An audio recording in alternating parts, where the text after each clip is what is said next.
talent show with me, Trainer April. So here's an object that I will hide under one of these three silver cups. So where do you want me to put this object? On your left, on your right, or in the middle? Now we shine left, right, or middle? Okay, so let's put it right here. Now let's go with our psychic bird, Dazzle. Dazzle is our super-breasted gatu. Scientific name, Kakatuwang Galita.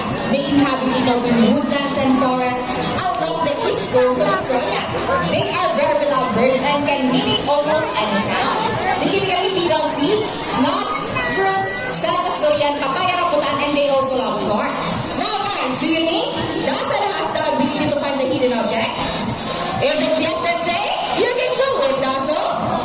Hey, Dazzle.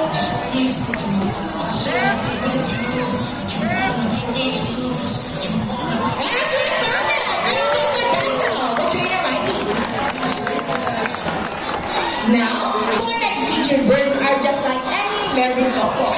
Monogamous, meaning they will be partners for a lifetime.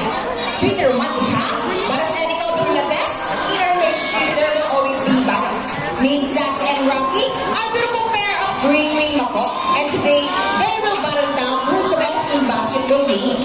But before we start this battle, I'll be dividing you into two groups. All the girls will cheer for Sassy. Couple girls like you say, Sassy, Sassy, Sassy, Sassy. And all the boys will cheer for Rocky. Couple boys like you say, Rocky, Rocky, Rocky. Okay, friends ready? Trainers ready? Set, go. Here's Rocky on his first ball. Follow everybody, Sassy. Another one from Rocky. And then last ball, Rocky wins. What can you say about Trey and David? You guys just nine. Hold it, I want another race.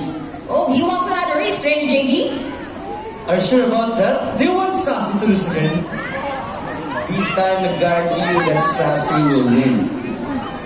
So what race do you have in mind? How about the ring race? So what is a ring race? The first bird to can drop 3 rings to the ball to pass is the winner. That's the ring race. So a ring race it shall be. Remember guys that boys already have 1 point. So girls, let's chill. Not under Sassy doing this time. We'll be doing this again. This time, our ring race. Ready, set, go! Here's Rocky on his first ring. Okay, what's happening? Sassy picked up the 3 rings at the same time. How proud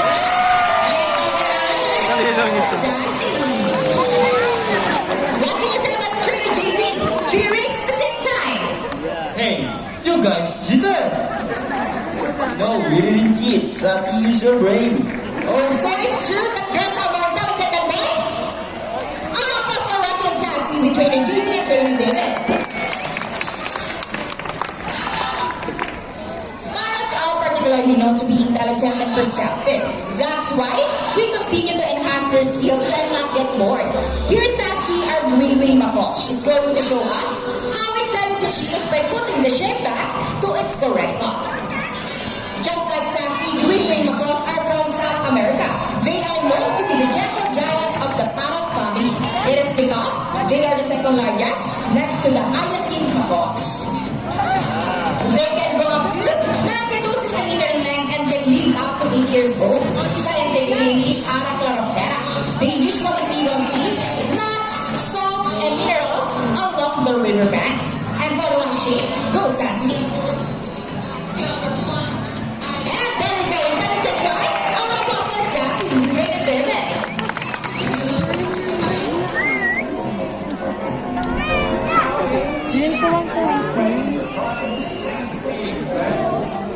Now guys, who loves math? Everyone here knows an issue, right? Well, this next part of the program will leave most people baffled and amazed, even as trainers. Do you think birds can do math? But before we call our mathematical wizard, I'll be needing some numbers between 1 to 50. So any number between 1 to 50? Okay, so first will be number 25. How about the second number? Okay, so the second number will be number 10. So the equation is 25 plus 10. Let's see if our mathematical wizard can solve this equation. But first, Trainer Mikey will shuffle the number. Now let's honor our happy couple, Rocky with Trader Chef. Okay, Trader Chef is Rocky ready? Okay, go Rocky, solve the equation for us.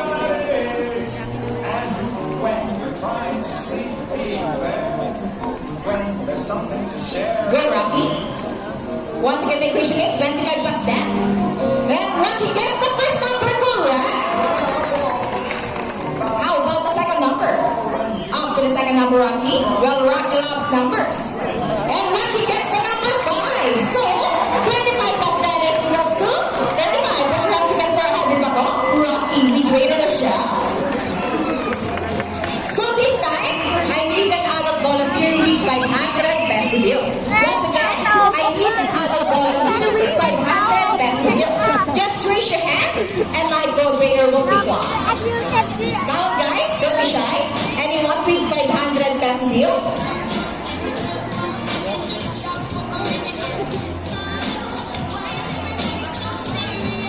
Okay, I think we have one already. Please come here in front and join me.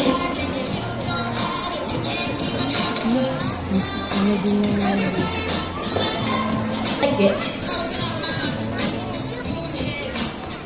As I put your money between your fingers.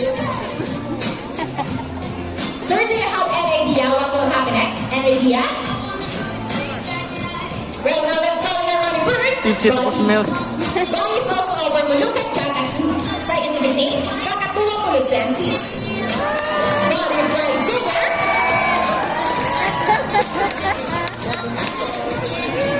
And he gets the money and flies back. And I think Body will donate the money on Mr.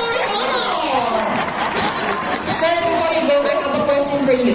Did you know that Manila Ocean Park is also a rescue center for birds? No? Thank you, 500. Well, now you know when your money will go a long way, and we are very grateful. Thank you so much. You may now take your seat and enjoy the rest of the show. How about 1,000 pesos this time? Wala na. First, sir, excuse me. Sir Blake, are you okay? Are you sure? Then why you look so sad? So, please come up here. We're just kidding. It's just part of the show. Come on, buddy, let's return the money. Sir, before buddy gives your money back, he wants to give you a kiss. Is it okay? Okay, sir, face the camera and offer your cheek. Smile. No. How about on your hands?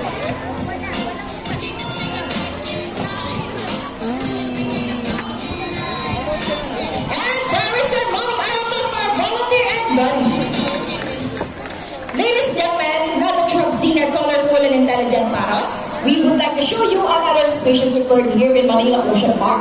Birds of prey, also known as raptors, hunt and feed by other animals. The term raptor came from the Latin word rapere, meaning to seize or to take by force. These birds are characterized by their keen vision that allows them to detect prey during flight. So here's an example of their amazing flying ability. Meet our family guides. Here comes Speed.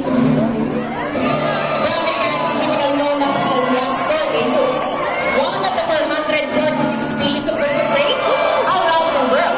These birds can be found in India, Indonesia, Bangladesh, Pakistan, along China, including the Philippines. And here comes Shadow. They are locally known as Lawi or Bandung in Visayas region. And as you can see, we have our homing pigeons. Homing pigeons has an innate homing ability, meaning they will generally return to its nest and mate. How about our pastor, our family guides, and our homing pigeons? Here in Manila Ocean Park, we believe there is hope. We only not try to take care of our friends in the sea, but also for those who are on land and air as well. Now, who knows the 3 R's? It's reduce, reuse, and recycle. Very good. So here's some of the bird. Once again, they're going to show us the proper waste disposal.